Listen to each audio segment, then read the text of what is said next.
Olá, amigos. Bem-vindos ao 41º podcast Gestores da Hotelaria.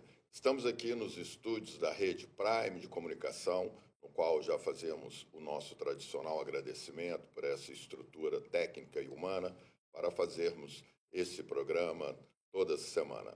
Aproveito para agradecer o apoio da Federação Brasileira de Hospedagem e Alimentação, FBH, e da Associação Brasileira da Indústria de Hotéis, ABIH. Tropecei aqui, mas falei certo. Quero também agradecer hoje a presença da nossa convidada. Em 3 programas atrás, nós trouxemos a temática do jurídico, da legislação brasileira, pela primeira vez. Sempre estamos entrevistando aqui gestores, né, tratando dos assuntos operacionais e mercadológicos da hotelaria. E agora voltamos ao tema jurídico, que é tão importante na vida, não só de todos nós, cidadãos, mas também das nossas empresas. E hoje vamos receber aqui uma especialista, no qual eu passo a palavra para o meu amigo Martin Van Slius para fazer as honras da casa. Tudo bem, meu irmão? Como vai, Marcos Valério, meu caro amigo, parceiro de tantas labutas em prol do nosso turismo hotelaria? É uma satisfação estar aqui mais uma vez. Estamos chegando aí próximo da festividade de carnavalesca na nossa cidade, no país. E os hotéis estão em grande expectativa em relação a uma excelente performance, né? Escrevi sobre isso na minha coluna essa semana. E nada melhor do que falarmos sobre assuntos ligados ao carnaval, um deles são exatamente esses vendas de pacotes, as hospedagens que acontecem especificamente para o período, e daí veio a ideia de nós convidarmos para estar aqui conosco nesse dia, nesse podcast, a doutora Luciana Teniense, né? Eu chamo de doutora porque já é, né, de costume, doutora, né? Luciana, seja muito bem-vinda. Muito obrigada, muito obrigada. Doutora Luciana Teniense é advogada de formação, já com 25 anos de vasta experiência, e filha do célebre doutor Aristóteles Ateniense, um escritório de advocacia de grande prestígio na nossa cidade, né? Deixou aí uma saudade imensa em todos que o conheceram, inclusive eu. Sempre lembrando que BH é um celeiro de grandes escritórios, né? A advocacia nossa é realmente reconhecida nacionalmente. E Luciana, né? Vou chamar de Luciana, já chamei de doutora, já não vou repetir. É especialista em direitos dos consumidores, que no caso nosso, nos hotéis, nós tratamos como hóspedes. Muito embora tenhamos o caso das pessoas que fazem uma reserva, não se hospedam, não são hóspedes por consequência, mas ainda assim têm direitos adquiridos e por que não falar também de deveres adquiridos em relação a isso. Luciana também é colunista do Portal UAI, Estado de Minas, com a coluna Viajando Direito, né, uma ótima, eu achei esse nome fantástico, e até recentemente presidiu o Conselho de Turismo da Associação Comercial de Minas Gerais, a Seminas, que agora está conosco com a nossa hoteleira amiga e queridíssima Flávia Badaró, que assumiu a posição, né, representando o turismo na Associação Comercial. Seja muito bem-vinda, Luciana, um prazer. Muito obrigada. Olha, para mim é uma satisfação estar aqui com vocês. Agradeço imensamente, porque eu acredito que a gente, tanto o consumidor, o hóspede, como o hoteleiro, todos querem, um quer usufruir e o outro quer fornecer o serviço da melhor qualidade.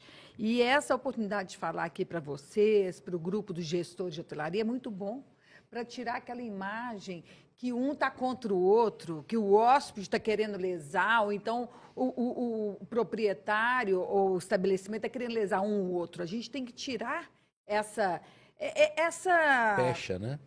É uma pecha. Tirar esse preconceito das duas partes e a gente tentar ver o melhor. Porque o que a gente está querendo? Todos nós queremos viajar.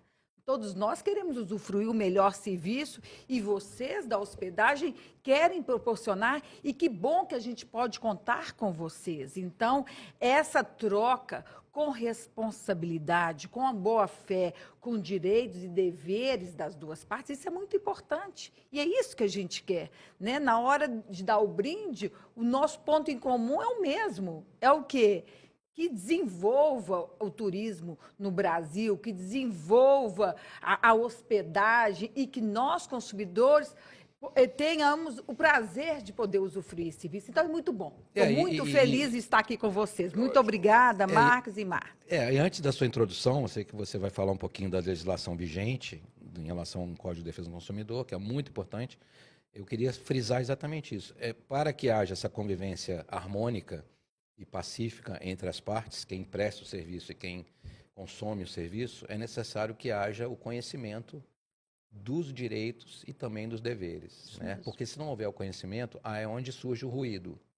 E as grandes polêmicas que eu percebo no dia a dia dos nossos grupos de relacionamento entre os hoteleiros são exatamente essas questões que são colocadas por pessoas nos hotéis, e muitas vezes os hotéis têm uma dificuldade de saber se aquilo é procedente ou não, aquele direito que está sendo requerido, se ele de fato existe. Sim. Né? E como que se dá esse direito, os pormenores, reembolsos, cancelamentos, posso cobrar, não posso cobrar, mas isso a gente vai falar nos detalhes das dúvidas que eu passei, né, no briefing em relação aos casos mais comuns que nós registramos nos hotéis, no dia a dia. Mas é muito importante que você cite, obviamente, o que está no arcabouço da legislação vigente. Eu sempre digo o seguinte, uma lei ela pode ser boa ou ruim, ela pode melhorar ou não, mas ela existe. Ela cumpre-se, lei se cumpre. Né? Essa é a premissa número 1 do meio jurídico. Isso. Correto? Então, ela pode até não ser boa ou justa, mas ela é a lei. Né? Dura lex, sed lex, né? Uma frase antiga. Né? A lei pode ser dura, mas é a lei. Então, nós temos que nos ater à lei e o que é necessário para alterá-la? Os caminhos normais, a tramitação normal de um projeto para que mude alguma coisa. As relações estão mudando muito rápido no mundo e eu percebo que as leis não acompanham algumas questões digitais, nós temos uma dificuldade de correr atrás da evolução natural. Ótimo. A palavra é sua, então, por favor. vamos lá. Isso é muito interessante, porque a gente vai falar, tem lei que pega e tem lei que não pega. O Código de Defesa do Consumidor foi uma lei que pegou, e é uma lei pública de interesse social. Quer dizer, não adianta, olha, a lei da minha hospedagem é essa, a lei da minha empresa é essa, mas eles têm que estar com aquela superior, que é o Código de Defesa do Consumidor, uma vez que é uma relação de consumo, seja de produto ou serviço. E o Código de Defesa do Consumidor, ele é muito importante, e eu gosto muito de falar o artigo 4º, que fala da boa-fé. A boa-fé das duas partes. Muitas vezes a gente acha que a boa-fé a gente exige só do fornecedor de serviço ou de produto. Não. A boa-fé tem que ser do consumidor também. Tem um pouco de ressalva quando se fala muito daqueles casos específicos daquele consumidor de má-fé. Mas eu vejo como advogada que trabalha 25 anos no setor, independente de hotelaria ou outro serviço do turismo, a grande parte é do consumidor de boa-fé. O de má-fé, realmente, a gente tem que repelir. Não pode ele ter esses direitos que ele acredita se ele não tem um princípio básico da nossa legislação consumerista. O Código de Defesa do Consumidor, então, é uma ação que vai estar inserido à hospedagem, porque é uma prestação de serviço. O empresário, ele está inserido no artigo 3º, porque ele desenvolve atividade com habitualidade, e o consumidor ele pode ser denominado de 3 formas. Aquele que adquire o serviço, que compra como destinatário final, ele não vende, ele não quer revender para ele usufruir. Ele pode ser vítima do evento, vamos dar um exemplo de uma criança. A criança ela não comprou uma hospedagem, mas ela teve algum acidente dentro do hotel. Ela também é consumidora, ela vai ser vítima do evento. E tem aquele exposto à prática comercial. Ele nem adquiriu, mas ele foi seduzido por uma publicidade enganosa. Então, ele pode não adquirir, mas ele não adquiriu, mas ele também vai ser denominado consumidor. Nós temos também, eu não quero ficar com aquela linguagem chata, então vocês vão me intervir aí, tá bom? Doutora, Pode deixar. deixa eu fazer uma pergunta. Desculpa interromper o seu raciocínio, mas eu acho muito importante a contextualização, até para mim, em especial, refrescar a minha memória. O Código do Defesa do Consumidor é uma evolução da sociedade brasileira, Sim. não é? Você acabou de citar, de ordem pública, né? E eu lembro vagamente, né, quando foi introduzido, né, foi legitimado, né, esse código. Rapidamente, né, de uma forma muito sucinta, para não atrapalhar a sua dinâmica, como chegamos a isso, por que chegamos e o que o código nos proporcionou uma evolução nas relações sociais, né? Não especificamente apenas das trocas, do comércio, da relação produtor-cliente, vendedor-cliente. Você poderia fazer esse pequeno introdução? Só lembrando uma coisa, um detalhe que eu quero falar, que o Código de Defesa do Consumidor é quase que uma criação brasileira. São pouquíssimos países no mundo desenvolvido, inclusive falando dos países Estados Unidos, Alemanha, só para citar alguns, não existe esse código. O direito do consumidor não está especificado em um Código de Defesa do Consumidor. Existe um direito genérico, amplo. Civil, né? Civil. Não há, nesses países, o setor que elabora e determina a segmentação. Isso é muito interessante. O nosso código ele foi muito importante para formalizar essa prestação de serviço. Era muito informal. Então, o código ele veio para formalizar os direitos daquele consumidor e os deveres também, a obrigação do prestador de serviço. Que antes sempre falava, deixa para lá, não adianta. Ou então, isso aí é prática do mercado. Ele remonta a quanto tempo de existência? 90. 1990? Ele foi da época do Collor. Interessante. Então, e hoje, nós, consumeristas, falamos o seguinte, se fosse para fazer um código desse, a gente não teria conseguido. Porque Entendi. ele foi muito avançado para aquela época. Muito. E ele, está falando dos outros países, ele foi modelo até para os outros países da Mercosul. Exato. Hoje, o Herman Benjamin, que é o ministro do STJ, ele foi um dos precursores do nosso código, como ele foi importante, a figura dele, para demonstrar o direito dos consumidores. Então, nós temos um código extremamente avançado e que muitos consumeristas falam, olha, se fosse para fazer hoje, a gente não teria tanto avanço como foi feito naquela época de 90. Então, uma palavra eu faria formalizar, uma formalidade.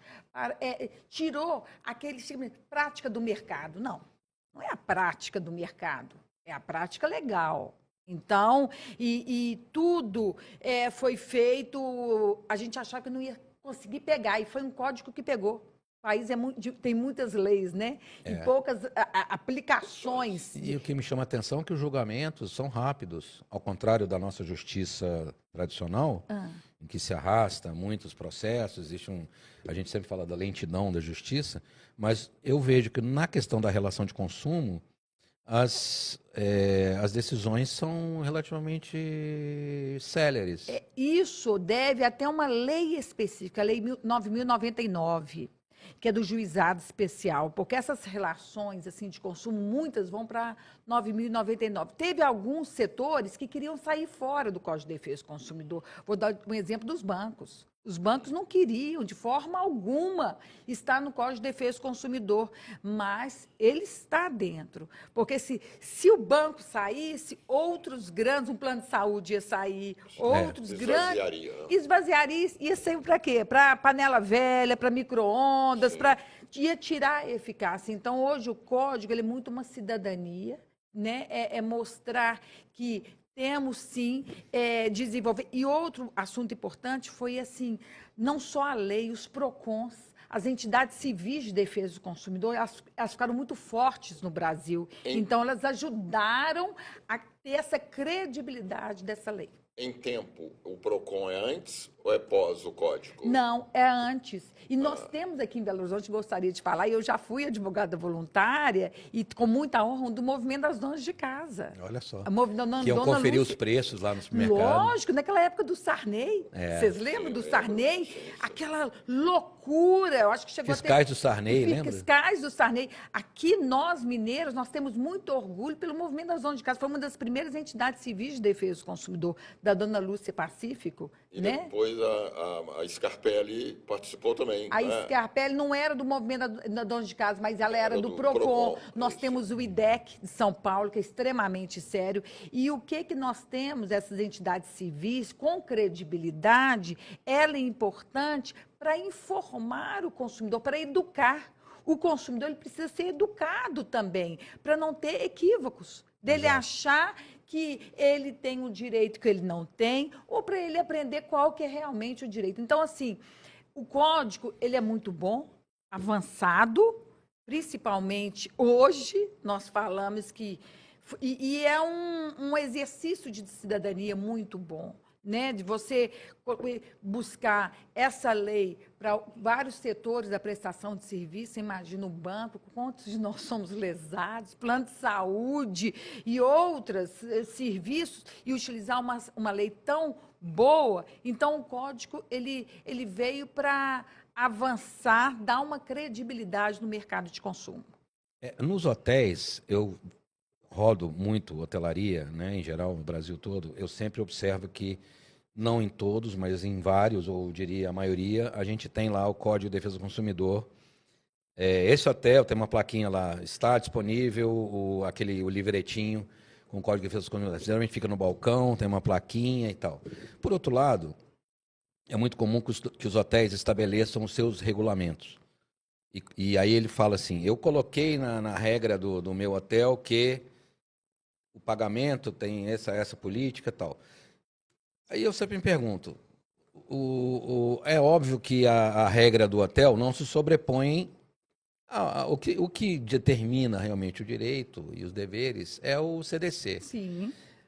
E eu sempre alerto os hoteleiros que não adianta ele fazer um regulamento e informar, eu coloco na confirmação da reserva todas as minhas regras.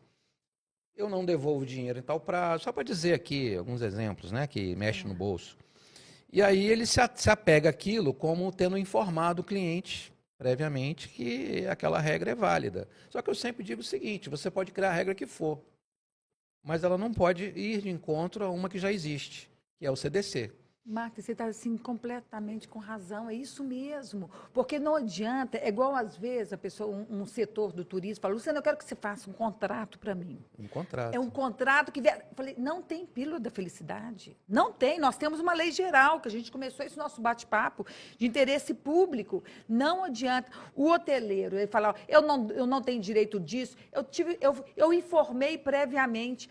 Essa cláusula, ela vai ser uma cláusula abusiva, artigo 51 do Código de Defesa do Consumidor. Não que o contrato você vai rasgar, mas determinados pontos daquele contrato, ele cai. Ele cai para o quê? Ele tira, prejudica o consumidor. Tem conceito da hipossuficiência. Sim, né? E ele prejudica, o artigo 51 ele é maravilhoso, a boa-fé, a equidade, a relação de consumo, não pode, assim, olha, mas eu falei que não tem direito nenhum, não pode. Um equilíbrio contratual requer o quê? Um equilíbrio de direitos e deveres. Você não pode, olha, você tem que fazer isso, isso, isso, mas você não tem direito nenhum. Aquela cláusula, ela vai ser abusiva e cai. Não adianta ele falar de uma informação, eu informei previamente. E, ao mesmo tempo, puxando aqui de umas dúvidas do consumidor, que às vezes eles falam comigo, se você me permite, pode falar? Claro, a ideia é essa. Às vezes o consumidor ele fala comigo, Luciana, eu cheguei no hotel às 8 horas da noite e eles estão me cobrando a diária toda. Está correto, claro. Porque desde meio-dia o hotel estava disponível. Então, aquele consumidor ele fala o seguinte, olha, o meu avião atrasou e eu cheguei 2 horas da manhã, eu perdi uma diária. Não, você não perdeu uma diária. Você não perdeu porque aquele hotel estava disponível para você. Então, o consumidor também ele tem dúvida. Ele acha, porque ele chegou de madrugada, porque teve um atraso de companhia aérea, ele acha que ele pode pedir um ressarcimento, por exemplo, da companhia aérea, uma diária, que não pode.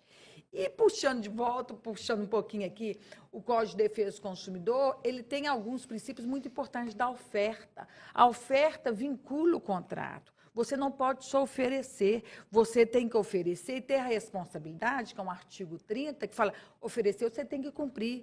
Não tem aquilo de foto meramente ilustrativa.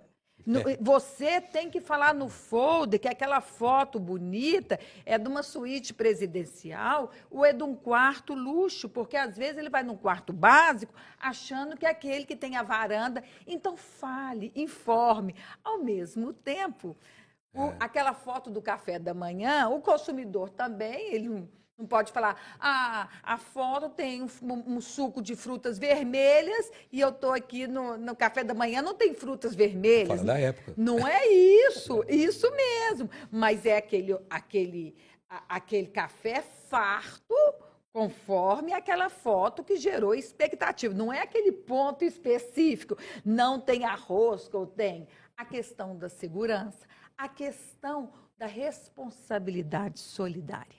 O que é responsabilidade solidária? No momento em que o hoteleiro ele presta um serviço, ele pode ter serviços terceirizados, tá? Ele pode ter restaurante, ele pode ter estacionamento, ou ele pode ter também a questão da lavanderia. Mas naquele folder, ele não fala que a lavanderia é de tal, o estacionamento é de tal. Ele fala, temos determinados serviços. No momento em que ele oferece aqueles serviços, ele integra a cadeia de fornecimento e ele responde sim. Mas o problema foi da lavanderia. Quem manchou foi a lavanderia terceirizada. Você, hoteleiro, você pode até pedir a restituição perante a proprietária daquela lavanderia terceirizada. Mas, para o consumidor, você tem que reembolsar. Claro, depois você vem com uma ação regressiva, que a gente fala. Você busca aquele que acarretou o problema. Isso é toda hora, Luciana. Toda hora alguém diz assim, o meu estacionamento é terceirizado, aconteceu um dano lá, uma batida na pilastra, e o hóspede veio cobrar de mim, mas eu já disse que é terceirizado. Como se ele fosse ficar fora do problema. E não é assim. Não é, e não adianta aquela placa. Não responsabilizamos para os objetos deixados dentro do veículo. Eu vi isso ontem em Contagem. Que nós falei com a gerente. Não adianta. Aquilo ali é uma cláusula abusiva, principalmente tem uma súmula. Um entendimento do STJ que eu trouxe aqui, eu vou ter que pôr um óculos para ler. A empresa responde perante o cliente pela reparação do dano ou furto do veículo ocorrido no seu estabelecimento. O Superior Tribunal de Justiça já determinou. Aquele dano no veículo, no seu estabelecimento, você tem responsabilidade. Mas a placa está falando, é aquilo que a gente falou, a placa e o contrato, mas o STJ eu já falou. Dizer, e disse isso ontem para a Júnia, lá no hotel em Contagem, que isso é essa placa, ela é ilustrativa e ela faz o motorista, ou no caso o hóspede, o usuário de estacionamento, adotar cuidados que... Não deixar o carro aberto, por exemplo, com o seu computador, sua bagagem. Então ele previne, talvez, algum tipo de sinistro, mas ele, em acontecendo, definitivamente ele não está isento da responsabilidade. Doutor. O mesmo eu perguntaria, aproveitando o gancho, sobre o famoso caso dos pertences furtados no café da manhã, no restaurante do hotel, no lobby do hotel, onde há a destreza. E alguém entra ali, o hotel é uma área pública, ao contrário do que se imagina, né? Não é privativo, e privativo são os quartos. O lobby do hotel é uma área pública, qualquer pessoa tem acesso. Logo é uma área pública. O café da manhã, mas tem um controle de hóspedes. Tudo bem, mas pode ter passantes. Então, a pessoa coloca a plaquinha lá, não responsabilizo por furto de objetos. Na piscina, na área de lazer. Vamos lá? Vamos voltar? Sim. Vamos voltar ao seguinte. Eu vou voltar até na lei do turismo. Lei Geral do Turismo. A Lei Geral do Turismo. Para te responder isso, a Lei 11.771 de 2008, que foi reformada pelo Lula na 14.978 de 2024. O que essa lei fala? No artigo 23, ela fala assim, o meio de hospedagem responde objetiva e solidariamente pelos danos causados pelos serviços que prestam. O que é objetiva? Independente de culpa. Então, a lei, eu brinco, vocês me desculpem, mas eu falo assim, até para a gente entender, a própria Lei Geral do Turismo já fala que o estabelecimento, a hospedagem, ela responde de forma objetiva. O que é objetivo? Independente de culpa. Então, vou ser um pouquinho de advogado diabo aqui com vocês. Se acontecer isso, eu como advogado consumerista, sabendo, é o risco do empreendimento. Chama o risco do empreendimento nisso. Pode ter juízes que vão interpretar que não? Pode. Pode ter juízes que vão interpretar que não? Pode. Mas, se a gente pegar o próprio Código de Defesa do Consumidor e a própria Lei Geral do Turismo, já determina que o meio de hospedagem responde de forma objetiva. E tem mais. Dos deveres dessa lei, determina o seguinte, artigo 34, manter no exercício de suas atividades estrita obediência ao Código de Defesa do Consumidor. Então, se a própria Lei Geral do Turismo fala estrita obediência ao Código de Defesa do Consumidor... Ela remete ao Código. Ela remete ao Código. No momento em que ela remete ao Código, ela mostra que ela responde independente de culpa. É a questão da vigilância. Luciana, é impossível eu vigiar todo mundo que entra e sai. Eu posso até entender essa situação. Se um hoteleiro, Mari e Marcos, me falar, é impossível vigiar, mas é o risco do empreendimento. E pelo Código de Defesa do Consumidor e pela própria Lei Geral do Turismo, ela responde independente de culpa. É chato? É. Mas vocês me desculpem. Mas eu tenho que falar, e isso eu vejo assim, muito problema com a agência de viagem. A agência de viagem fala assim, Luciana, qual que é o meu problema com o extravio de bagagem? O que eu poderia fazer? O que eu poderia fazer com atraso de um voo? Já teve até uma recente decisão que tirou a responsabilidade da agência. Mas o que eu poderia fazer? É o risco do empreendimento. No momento em que você integra a cadeia de fornecedores, você responde de forma objetiva. É aquilo que a gente falou, independente de culpa. Não é fácil ser hoteleiro, não. Não é fácil, não. Não é fácil mas empreender, não é fácil fazer. Mas é só para refrescar aqui, lembrando, quando você falou sobre as fotos, né, ilustrativas dos produtos, né, em especial da hotelaria, o meu querido Belo Horizonte Hilton Palace tinha uma foto clássica, que era foto de capa, né, do folder, dos principais materiais de divulgação. Essa foto ela foi tirada dentro do Parque Municipal, projetando o hotel. Uma foto linda. Muitos clientes chegavam lá perguntando onde é que está o jardim. Aí nós apontávamos, tem de atravessar a avenida. É o Parque Municipal. Então, e eu vou te falar um outro que está acontecendo hoje, dos hotéis. Aquele hotel do Nordeste bonito, o mesmo hotel pequeno, mostra até aquele guarda-sol, aquelas cadeiras na piscina, na praia. Aí você entra, você chega no hotel e fala, olha, e as ondas aqui dessa praia, ela é forte ou não? Não, essa praia você não pode nadar. Ela não é recomendada.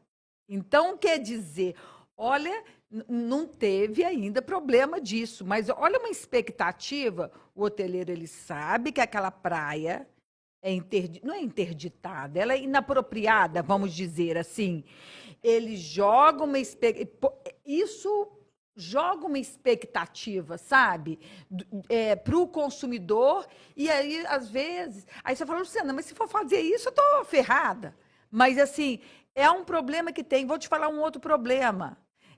Eu acho que hoje eu vou ser uma figura chata, vocês me desculpem, mas olha só, você está numa área de lazer, E, de repente, você está na área de lazer, você é hóspede, e você é solicitado até por uma funcionária muito educada para sair daquela área de lazer, principalmente se for um réveillon, um carnaval, que o hotel vai fazer, vai utilizar Uma festa privada, uma algo do festa tipo. privada.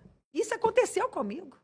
Uhum. Então, assim, mas vai ter uma festa privada e já estão interditando essa piscina, estão interditando essa área e eu vou ter que pagar a mesma coisa. Por que não avisa antes? Sabe aquela informação? Isso. Olha, aquela foto ali acontecia muito na época da Copa do Mundo e das Olimpíadas. É uma projeção que vai ter essa área de lazer. Então, você não pode pôr uma foto que é uma projeção ou uma foto meramente ilustrativa se de fato não acontece. Você não pode falar que você está dando aqueles serviços, mas num determinado período ele vai ser interditado, porque o hotel, para ele ganhar lucro, está certo ele ganhar lucro, nada contra, mas ele tinha que avisar isso previamente ao consumidor, que naquele determinado dia, aquela área de lazer que o consumidor acreditava que iria usufruir, ia ser interditado. E, neste caso, o que deve fazer? Dá um desconto. Você vai ganhar com um grande evento, mas dá um desconto, informa previamente. Eu sempre falo e repito e respondo os hoteleiros nos grupos que a melhor saída sempre é a negociação. As pessoas entram muito no embate, o cliente está ali no balcão, criando uma polêmica, e a primeira coisa que eu sempre digo é o seguinte, a primeira coisa é tirar de cena. O cliente, quando ele tem a plateia, que ele tem público, ele cresce. Eu, quando gerenciava os hotéis, eu sempre adotava a prática de puxar a pessoa para a minha sala, porque aí está no meu território, no meu ambiente, e a gente vai conversar e chegar num acordo. Tirar a pessoa do palco dela. Tirar e resolver, Porque tentar resolver. quando ela cria uma situação, ela vai conseguir adesão de pessoas que se identificam com o problema dela. Ah, é verdade, isso aconteceu comigo ontem. Tá vendo? Ela está certa. Isso cria uma situação, às vezes, que pode fugir do controle. Então, tem que ter o gestor hoteleiro, ele tem que ter esse feeling. E eu sempre digo o seguinte, conversando se resolve quase tudo. Talvez não 100% dos casos, mas é isso que você falou. Você concede um jantar, um almoço. Lógico. Né? Ninguém. Você imagina, você está usufruindo. Um late Marcos, você não está check-out. querendo ir para o PROCON, não. Você não está querendo entrar na justiça. Parar com esse estigma de achar assim, o consumidor ele quer entrar com a ação. Naquele momento, você falou muito bem, essa técnica sua é legal. Né? Vamos tentar resolver. É igual assim, vamos treinar os funcionários. Não adianta ter código de defesa do consumidor com o consumidor ríspido. Ótimo ponto. Temos que treinar a lei. Olha como que a lei peca. A lei fala, olha, ponha um código de defesa do consumidor no balcão. Mas e aí? Ninguém que trabalha na recepção... Ninguém sabe aonde... Já abriu aquele código. Já abriu, então tem que treinar, porque qualquer falta de educação daquela pessoa... Quem responde é o hoteleiro. Não adianta falar, mas aquele funcionário foi despedido. Meu amigo, ele era seu funcionário. Vamos falar uma coisa aqui, se vocês... eu posso fazer uma crítica dessa Lei Geral do Turismo que prejudicou o consumidor? Claro. Vou falar com vocês que eu gostava muito da lei de 2007, antes dessa reforma do Lula, que falava assim, um dos deveres dos prestadores de serviços turísticos, dentre eles os hotéis, manter em suas instalações, de forma visível, mecanismos que possibilite a apresentação de denúncias, sugestões e reclamações. Na lei anterior, de 2007, falava livro de reclamação. E agora ele deixou aberto mecanismo que possibilite a apresentação de reclamação. Eu queria até conversar com vocês disso. O livro era tão importante, principalmente se fosse fiscalizado. Quer dizer, porque naquele momento o consumidor, ele não tem advogado, ele quer resolver. E se ele não consegue resolver com um gerente que consiga resolver, ele tinha que formalizar num livro, que a gente queria que fosse um livro oficial, para que fosse... Quando ele vai formalizar num questionário e que vai pôr naquela caixinha de reclamação, quem vai garantir que aquela reclamação foi tratada e, de fato, chegou no proprietário. Porque isso também é importante. Vou te falar uma coisa, até pessoal, que aconteceu comigo. Não fala a cidade nem o estabelecimento, mas o fato. Eu tenho um filho de 8 anos. Ele foi para um hotel, um grande hotel. E nós mães, deixei meu menino com monitor. Deixei com o menino com monitor. Por que é o monitor no hotel? É a extensão da segurança. A mãe ou o pai ou o responsável deixa a sua criança com monitor porque é uma extensão. O que aconteceu? Esse meu menino tinha uns 7 anos. Ele foi almoçar com as crianças. O richô caiu na perna dele. Teve queimadura de 3º grau. O richô caiu, a minha menina, que eu tenho uma mais velha, saiu correndo e falou, mãe, Pedro queimou. E meu menino estava berrando. E colocaram o meu menino na cozinha e começaram a querer resolver. Não chamaram ambulância, não chamaram nada. Eu precisei pedir um corpo de bombeiros, alguém para ajudar numa cidade que eu não conhecia. E levamos para o... Como que chama esse hospital público? UPA. Eu levei para a UPA. Eu falei, leva pelo menos para uma UPA. O hotel não poderia ter um gerente me ajudado? Uma empatia para me ajudar? Destacar uma pessoa. Eu sempre falo, caso sinistro, o hotel tem que destacar uma pessoa da equipe para acompanhar. E pega aquela mãe. O que acontece? Por que eu estou falando do livro de reclamação? Quando eu cheguei, meu menino foi extremamente bem atendido na UPA. Sou extremamente agradecida. E o meu menino ficou do lado de um cara que tinha um motoqueiro assaltante, que estava com algema. E o menino berrando, não sabia porque aquele homem estava com algema.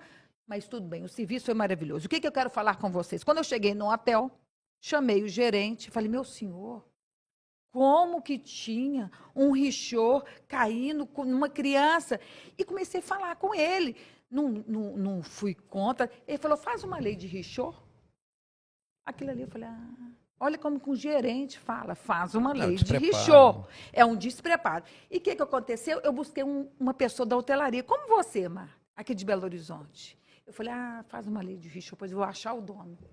Eu não podia ter um livro para o dono ver como que o gerente, naquele momento, faz uma lei de richô. E aí, o que acontece? A pessoa, eu achei o gerente, o dono, um dono extremamente atencioso. Fizemos um acordo. Foi exorbitante? Lógico que não. Foi uma cirurgia plástica, foi o medicamento, foi tudo. Cirurgia plástica, desculpa, foi o médico, ainda bem que teve que fazer enxerto, quase que teve. Mas, assim, o dono me pagou tudo. Eu queria ganhar vantagem em cima do hotel? Não. Mas o que eu quero voltar? Olha como que o livro de reclamação é importante, até para o proprietário, porque, às vezes, aquele funcionário, ele desdenha aquele consumidor e a situação pode ficar muito pior. Aí vem as ações e fala, mas que absurdo. E, às vezes, ele nem sabia. Ele nem sabe. Olha, esse senhor, extremamente sério e competente, não sabia. E fizemos um acordo, deu tudo certo. E se falar, volta no hotel, volto. Mas, doutora, aproveitando esse exemplo que você deu, que ocorre com uma certa regularidade, às vezes não com essa gravidade, ou até com gravidade maior, mas hoje estamos vivendo dentro do mundo digital, da comunicação instantânea, das redes sociais. Ótimo.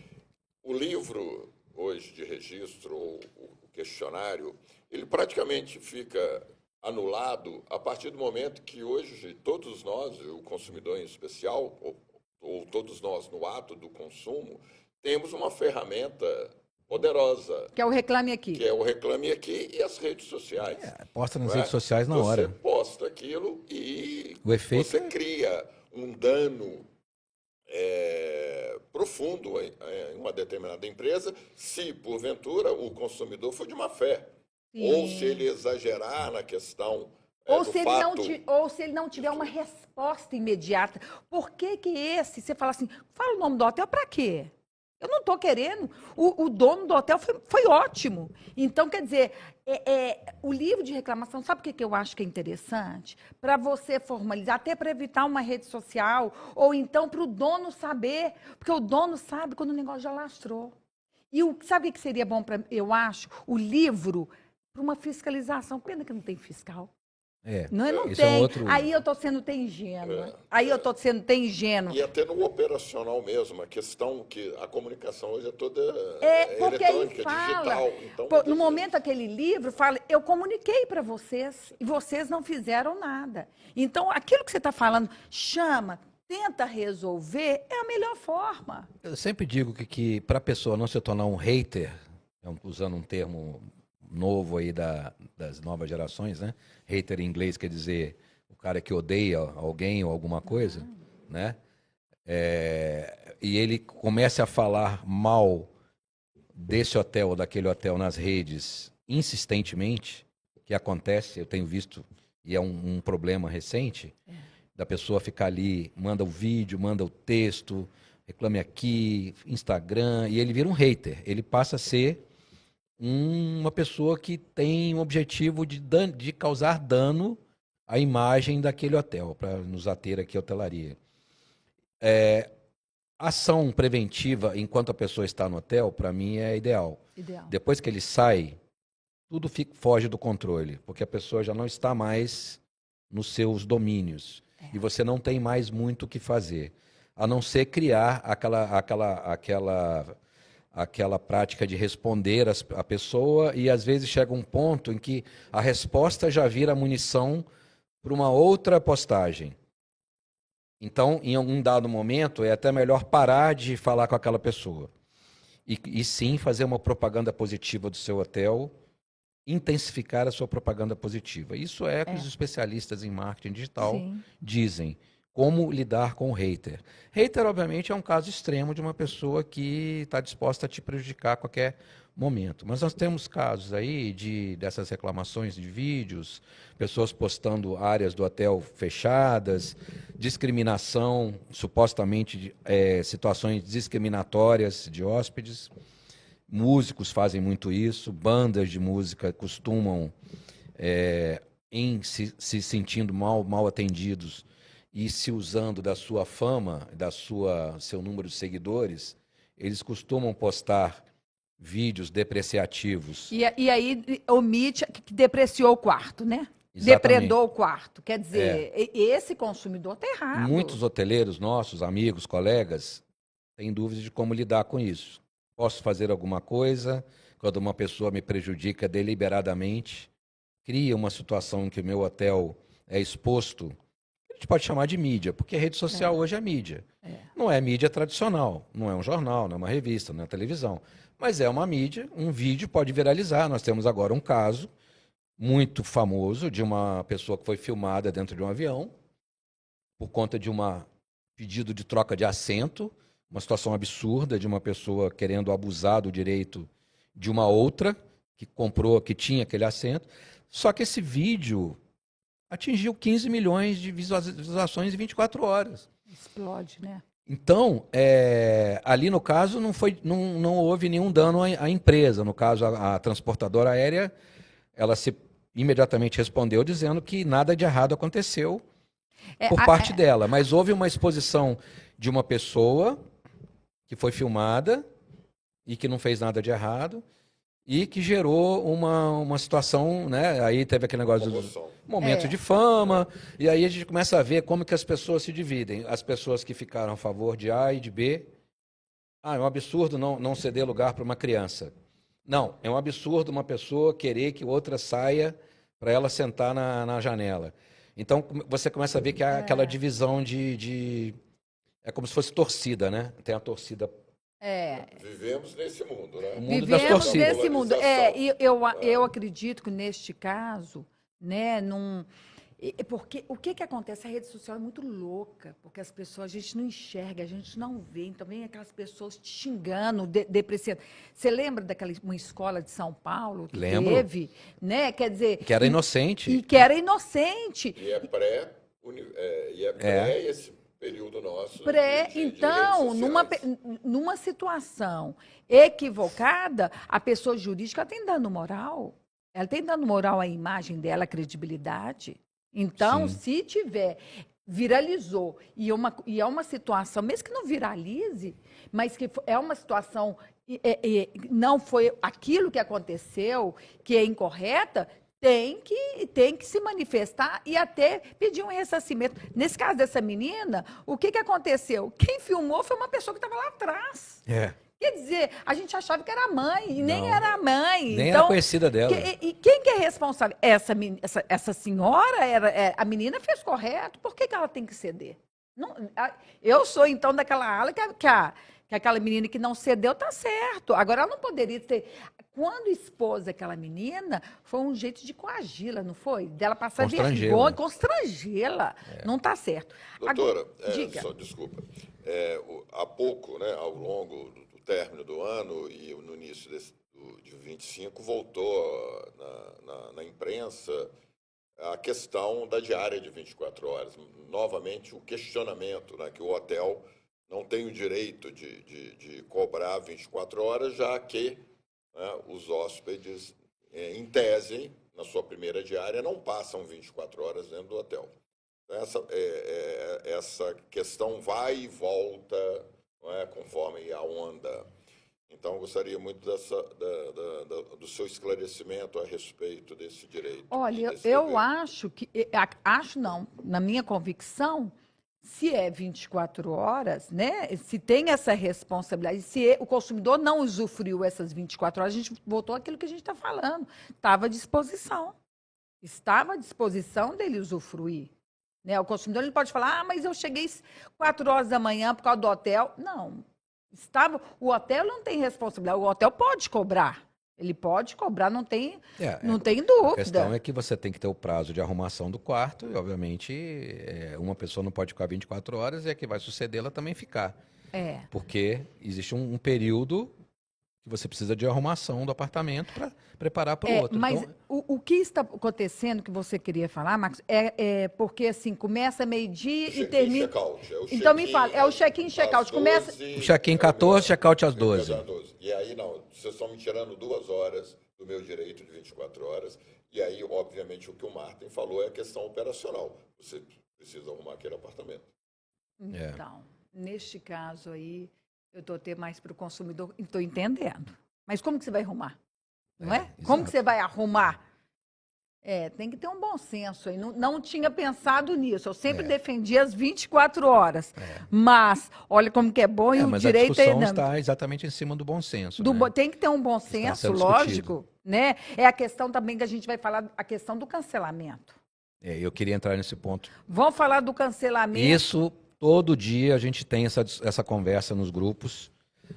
Eu estou aqui com um caso de uma pessoa que reservou comigo em outubro, agora para a semana que vem, e ele me ligou agora dizendo que teve um contratempo e tal, quer cancelar e está me pedindo reembolso. Mas já passaram-se 7 dias desde quando ele comprou a hospedagem, só que ele não usou o serviço. Ele comprou em outubro do ano passado, o serviço é semana que vem. E aí há um entendimento de alguns que já passaram 7 dias, ele não tem direito a cancelamento. E a gente sabe que o direito, ele começa quando a prestação do serviço começa. Vamos lá. Esses 7 dias começam por artigo 42 ou 49 do Código de Defesa do Consumidor, né, o direito de arrependimento. O que aconteceu com esse direito de arrependimento? Na época de 90, é aquele direito que você comprou sem perceber. Sabe aquela compra por impulso? Aquela compra... Vamos pensar na sociedade da década de 90. Sabe aquele cara que vendia uma enciclopédia ou um mapa na sua casa? De repente você comprava um mapa... Dava um cheque. Dava um cheque. Aquela compra... Para que eu comprei esse mapa? Agora vamos pegar 2025. E o interessante do artigo 42 fala assim, 49, compra fora do estabelecimento comercial. Vamos falar 25 agora. O consumidor, ele foi virtualmente, ele entrou no estabelecimento comercial, não é? Certo. Em 90 não tinha não tinha internet, não tinha essas compras. Vamos lembrar da compra, igual você falou, era cheque, hoje é Pix e pronto, QR Code. Então, tem muitos colegas consumeristas que falam, 7 dias de quando ele usufruir, de quando começava a hospedagem. Eu sou daquela que os 7 dias, ele tinha que cancelar só nos 7 dias da compra, com 5 meses de antecedência. Mas 5 meses foi em outubro, vamos ver, o carnaval vai bombar agora, o cara deixou de vender. Esses 7 dias hoje do arrependimento, eu tenho uma ressalva. Porque hoje, fora do estabelecimento, virtualmente você entra no estabelecimento comercial. Então, esses 7 dias para arrepender, Ou seja, eu não possível concordo. que o hotel tenha direito de não ressarci-lo. Aí que está. O que acontece? Nós estamos falando de carnaval. Agora, tá? No caso, ou agora, um outro. Pode ser uma data. Uma data. O que eu vejo na justiça? A justiça fala que tem que ter uma multa de 20%. Uma multa de 20%. Ele não.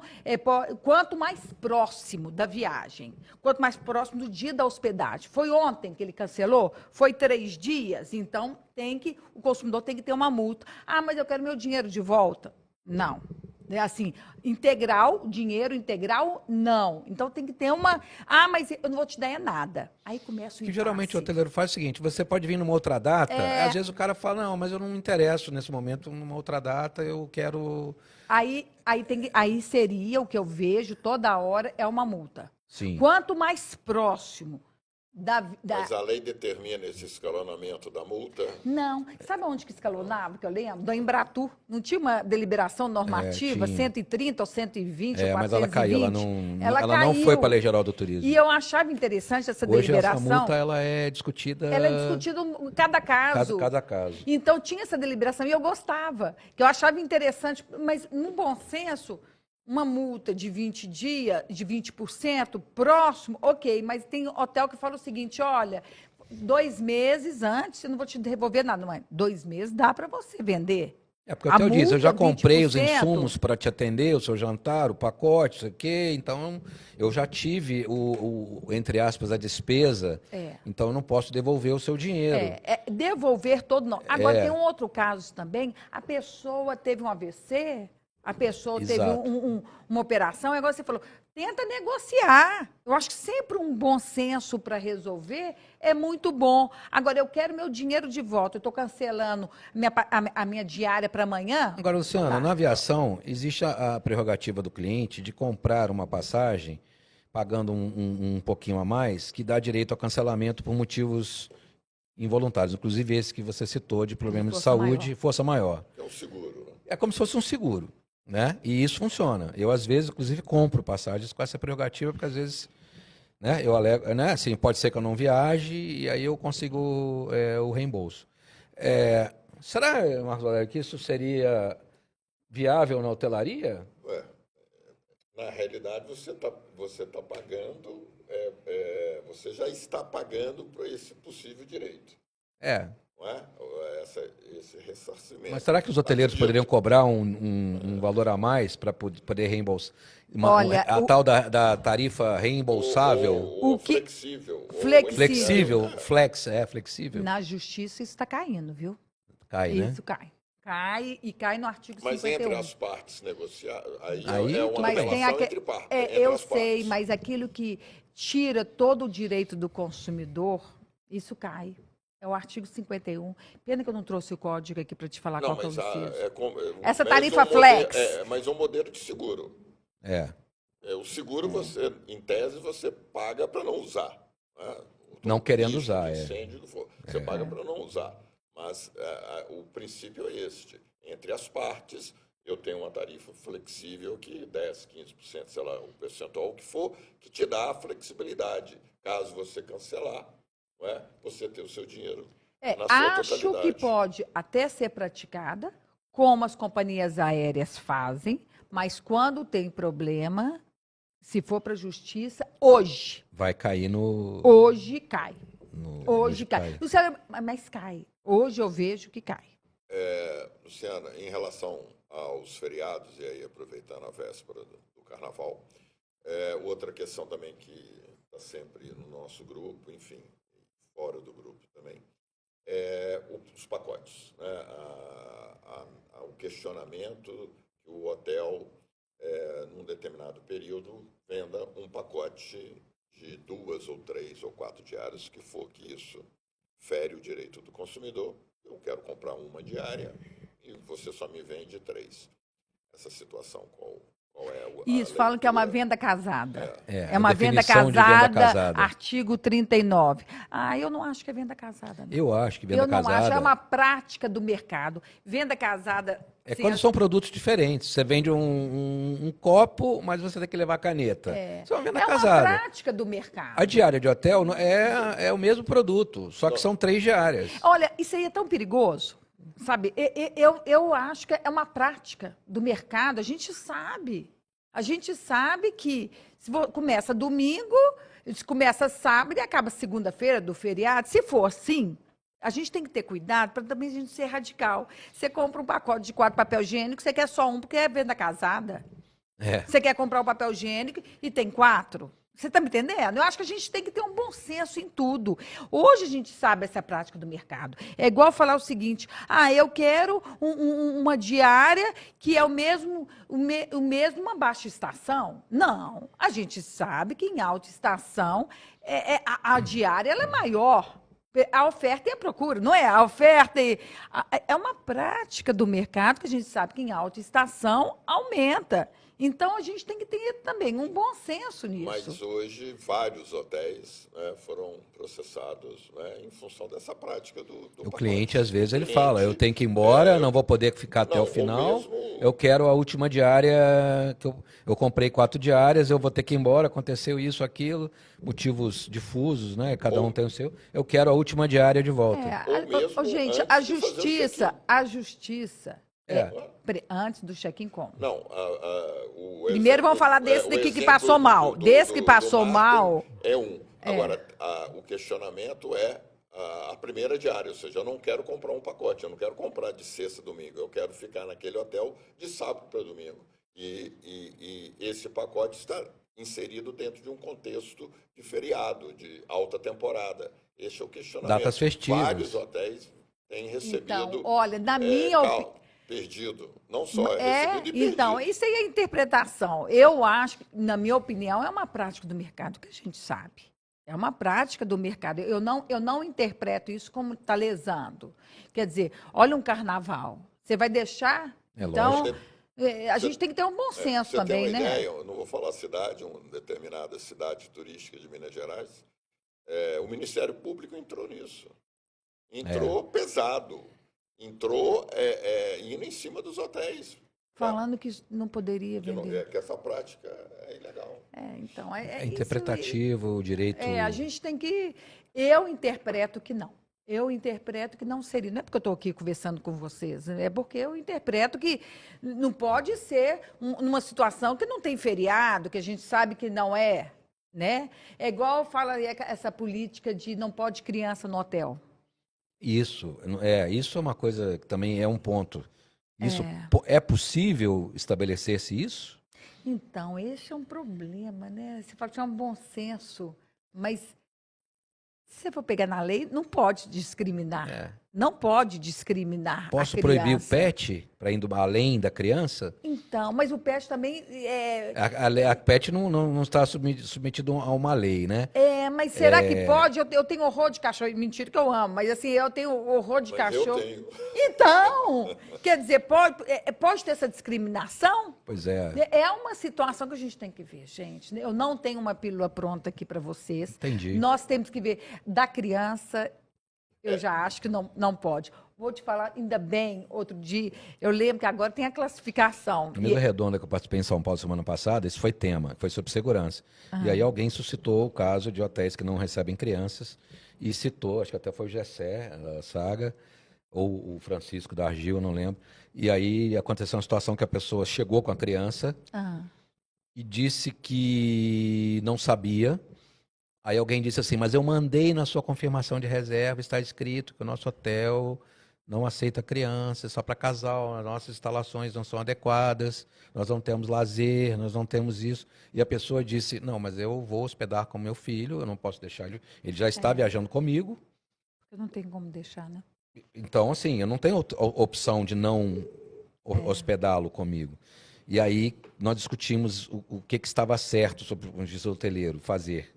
acatar aquele caso. Eu sempre digo o seguinte: nós não podemos trabalhar em nada na vida, no mundo, lidando somente com as regras. Existem exceções às regras. Na hotelaria, o que nós mais lidamos no dia a dia são casos de exceção. Então, se você não está disposto a fazer uma exceção, você não está preparado para atender um público diverso. Porque exceções acontecem o tempo todo.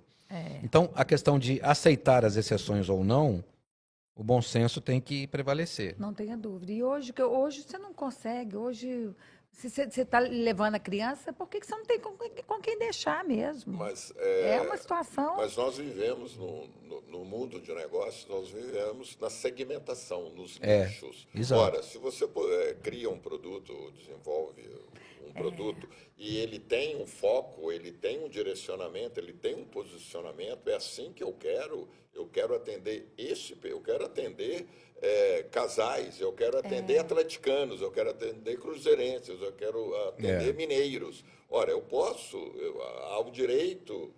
se isso vai ser bom ou não para você... Eu acho que pode se questionar. Assim, ele não pode falar, mas só tinha atleticano, ou só tinha casal, não tinha uma área de lazer. Você sabia que tinha uma restrição, não pode negar.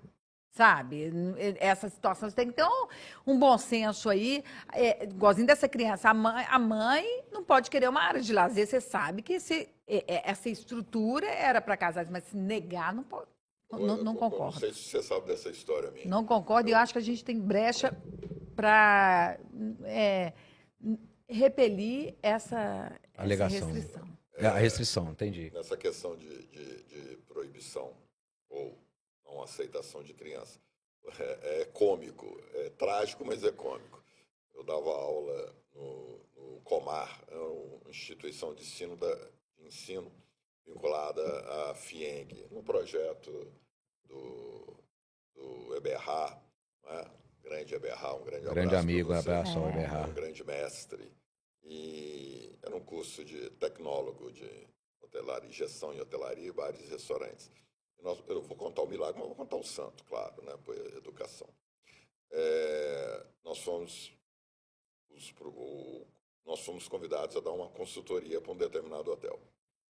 E aí vimos a oportunidade de fazer aquilo uma atividade extracurricular. Então, a consultoria seria orientada pelos professores, não é?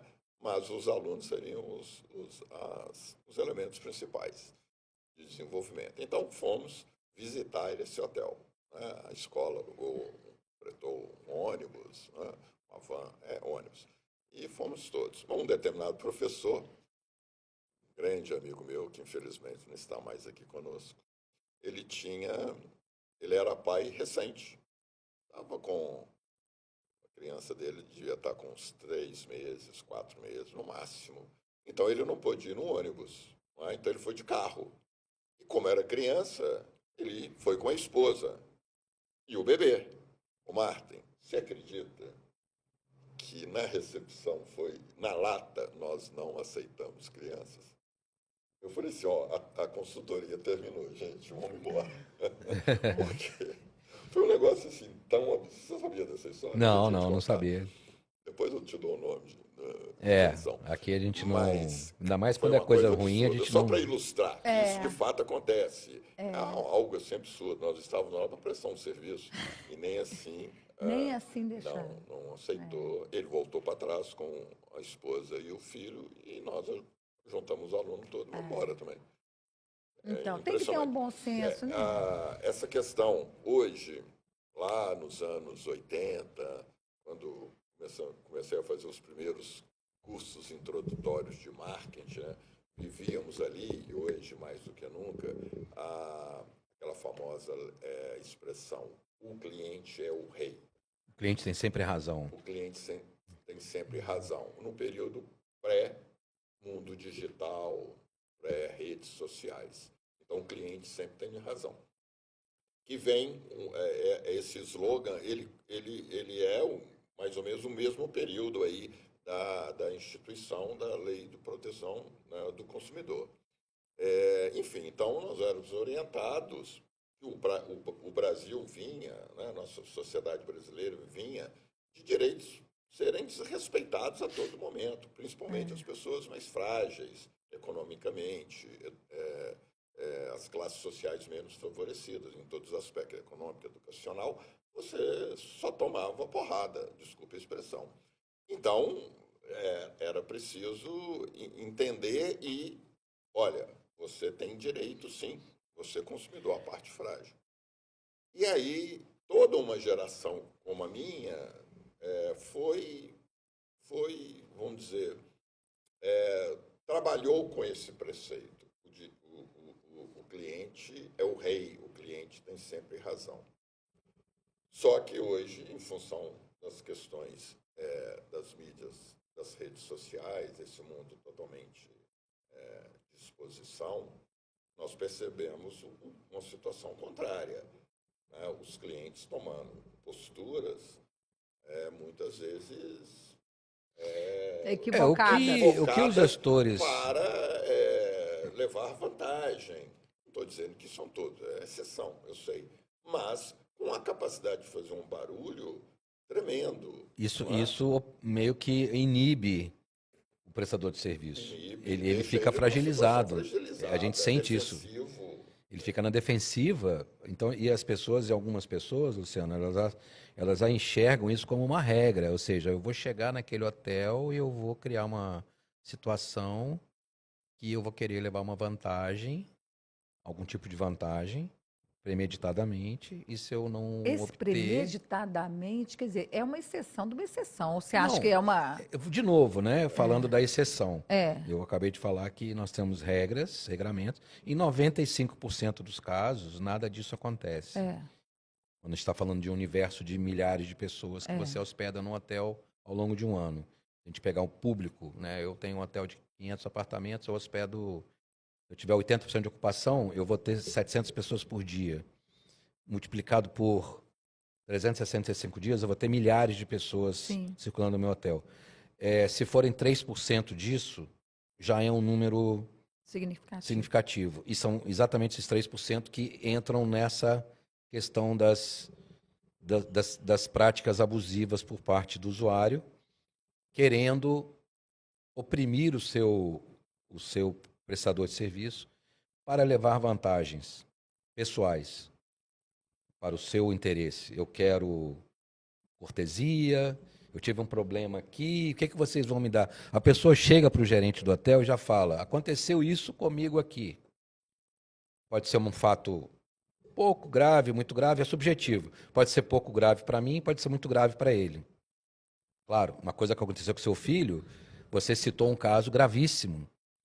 Com seu filho, o gerente do hotel minimizou o problema, porque não era o filho dele, era o seu. Tomou uma atitude absurda nesse caso. Mas existem pessoas que aumentam um pouco o problema. Entendi. E com a rede social o negócio e falam assim, o que você vai me conceder chantageando mesmo. Em troca desse episódio? Eu quero uma diária grátis, 2 finais de semana, um jantar, um almoço, um brinde. Isso deixa o hoteleiro hoje bastante incomodado, para não dizer chateado, porque é notório que... E a gente percebe que às vezes as pessoas viajam e a gente segue essas pessoas nas redes sociais e a gente percebe que ela faz isso em vários lugares. Já é sistêmico. Entendi. Né? Porque ela posta isso, né? Ela posta vários. E além, aproveitando a carona que você está falando, e o próprio contato, a forma agressiva que muitas pessoas lidam com os profissionais de frente, o recepcionista, o garçom. Não pode. Perde o direito, gente. É uma coisa assim absurda. Perde o direito, quer dizer, constrangendo mesmo. Você tem uma postura sempre muito aguerrida, muito combativa. Aqui, nós, né, eu e o Marta, que vivemos, né, iniciamos a nossa carreira naquilo que a gente chama de hotelaria clássica, né, onde se primava pela educação, pela simpatia, pela cortesia. Hoje você, das duas partes, tanto do prestador de serviço quanto do hóspede, do cliente, hoje você vê assim, coisas bem, bem desagradáveis nesse convívio cliente, prestador de serviço. Luciana, Luciana, nós estamos terminando, ou melhor, eu tenho estouramos o nosso tempo. de uma questão de rotina. Mas neste caso, eu só queria falar um pouquinho disso, rapidinho. Neste caso, se ele quer propor uma ação, e é interessante essa interpretação, quer dizer, esse cara perde. Esse cara perde. Hoje a justiça está muito... Não Equânime, ela está muito mais Não acha igualitária. que a justiça está dando só para consumidor, não. É para boa fé, está mostrando, você tem... Tá bom que nós temos o artigo 14 do Código de Defesa do Consumidor, que quem tem que provar é o fornecedor, né? O ônus da prova. Fazer a prova ao contrário. Mas, quando você está falando, é um cara que faça isso de forma corriqueira, que ele está lesando, tem que entrar com uma ação contra esse consumidor, entendeu? Quer dizer, ele está... a conduta dele está prejudicando o mercado. Exemplo da lei trabalhista, que antigamente só dava ganho de causa para o funcionário, hoje tem decisões judiciais contra pedidos abusivos. Não tenha dúvida, não tenha dúvida. Olha, essa indústria é muito louca, até advogado, viu? Até advogado, às vezes tem advogados que falam, você vai ganhar 20 mil, 40 mil, 50... Mentira! Não existe mais isso, não existe. Quem está achando que vai ganhar mundos e fundos... Eu sou até a favor de uma condenação maior para as práticas que são inadequadas e realmente cessarem, né? Mas a pessoa, ela acha que ela tem todos os direitos de forma equivocada. Este caso específico desse, ele não vai ter esse ganho de causa que ele acha. É muito comum nos hotéis as pessoas sofrerem algum tipo de dano, seja uma lesão que pode acontecer, escorregou, caiu na piscina, numa área molhada, ou então um objeto que foi supostamente subtraído. E ela vai lá na recepção, chama o gerente, eu quero as imagens, eu quero acesso, eu quero que você me mande o vídeo das câmeras internas do hotel para eu saber o que aconteceu, eu tenho direito, porque eu sou a vítima. Há uma confusão sobre isso. Sim, o isso direito mesmo. ou não dessas imagens serem fornecidas para esse consumidor. E neste caso também, né, tem a lei, uma lei específica disso, da questão da imagem, e pela justiça o consumidor ele consegue.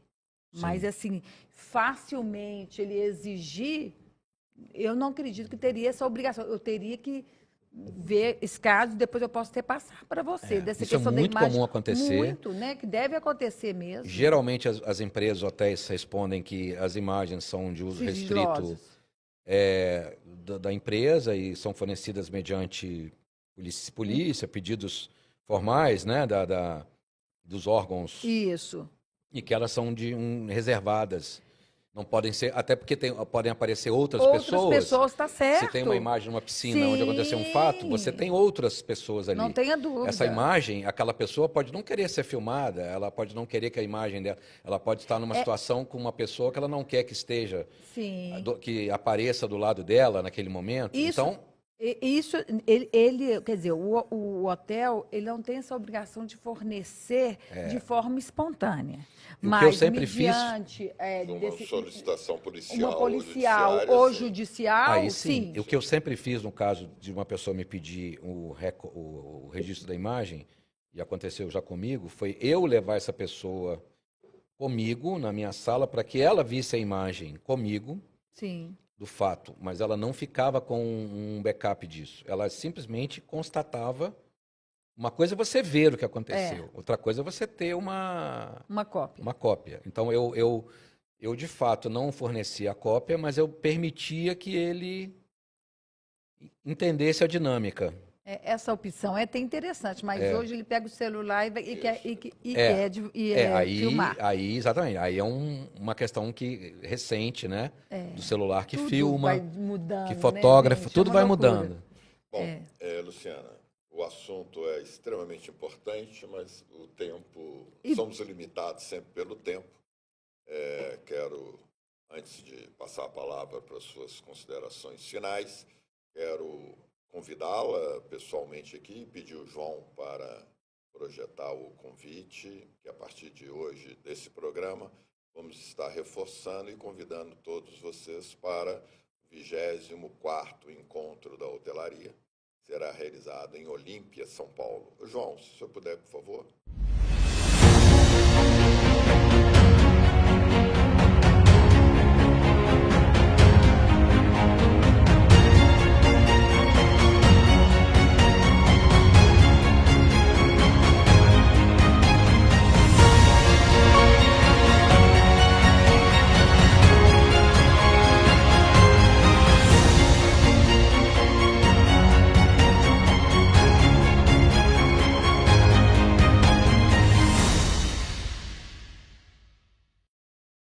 Logo após o Carnaval, vamos já disponibilizar as inscrições, a programação e as primeiras informações da programação de palestras, cursos.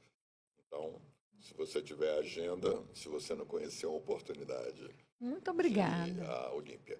E também sugerir, Marta, e se você aceitar também o convite, fazemos um outro programa, porque são muitos temas, e também propor um workshop, a gente possa reunir os hoteleiros, em especial aqui de Belo Horizonte, para poder ter com maior clareza a legislação de proteção. Até para que eles estejam pessoalmente, tirem as dúvidas, a ideia é ótima. A adesão seria muito boa, com toda certeza. Vamos arquitetar isso. Suas considerações finais? Para mim é um prazer, sabe? Eu gosto muito de vir aqui no ambiente do fornecedor, do ambiente de pessoas com credibilidade, com honestidade, com esse profissionalismo de vocês. Isso, para mim, é uma satisfação ter participado com vocês aqui. Fico feliz com esse grupo, né, de gestores da hotelaria. Acho que a gente tem que conversarmos juntos mesmo, nós, consumidores, com os fornecedores, né, sem achar que é um contra ele. Não gosto dessa história e acredito muito no turismo com responsabilidade. O turismo com responsabilidade em que ambas as partes têm direitos e deveres. Não podemos só pensar nos direitos, nós temos que pensar nos deveres e, sobretudo, pensar na boa-fé. Exercer a boa-fé, porque a boa-fé é uma regra de conduta e ela deve ser respeitada e ela está devidamente assegurada no Código de Defesa do Consumidor para as duas partes. Agradeço imensamente a vocês, aos ouvintes, aí, aos telespectadores, né? E que pode contar sempre. Eu aprendo muito com vocês. Eu lecionei 12 anos na PUC, em legislação turística, né? Na época tinha um curso de turismo. Como eu aprendia com os alunos? Porque eu vivo no mundo do direito, das ações judiciais. E quando a gente vê a prática de vocês, isso é muito bom.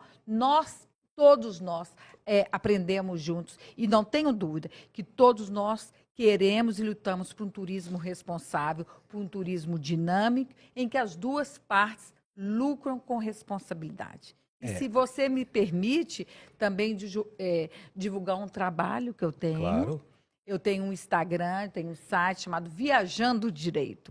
Viajando Direito tem uns 23 anos, começou no site, hoje está aí no Instagram, em que eu busco mesmo fornecer dicas de deveres, direitos e deveres. Queria um dia entrevistá-los, claro, né, para a gente conversar. Eu acho que tem que ter essa comunicação.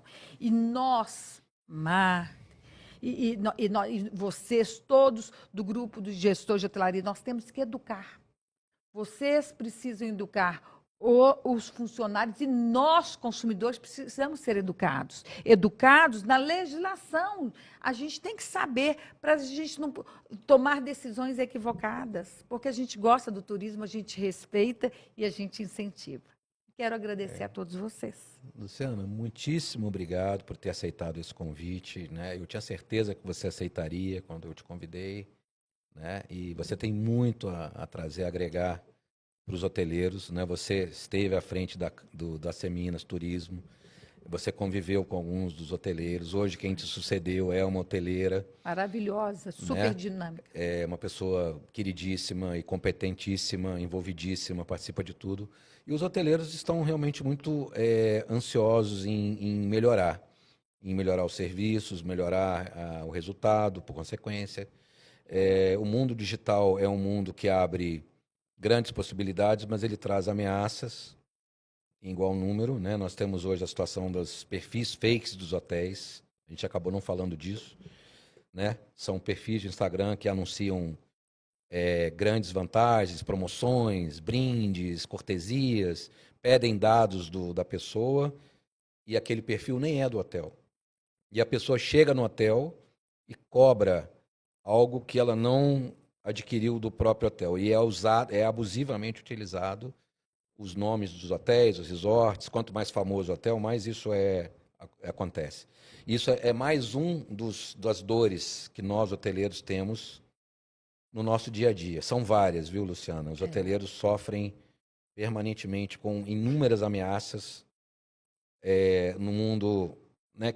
Nunca deixaram de existir no mundo real, no mundo analógico, mas no mundo digital isso está tomando uma proporção, pagamentos com cartões clonados, uma série de situações que nós podemos abordar no workshop. Que bom. Que Marcos Valério deu a ideia, que eu acho excelente. Eu também vou ficar extremamente lisonjeada. Fiquei muito contente de você estar aqui, agradeço novamente muito e vai ser uma satisfação a gente tê-la sempre no nosso meio, né, da hotelaria.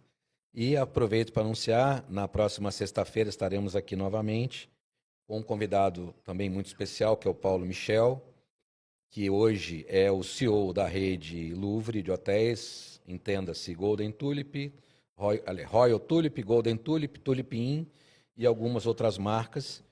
Ele foi CEO da Othon Hotéis e tem uma carreira aí, vai nos contar aqui semana que vem toda a sua trajetória na hotelaria. Então, até lá, agradecemos pela audiência, tenho certeza que agregou muito a todos e um ótimo final de semana e até semana que vem.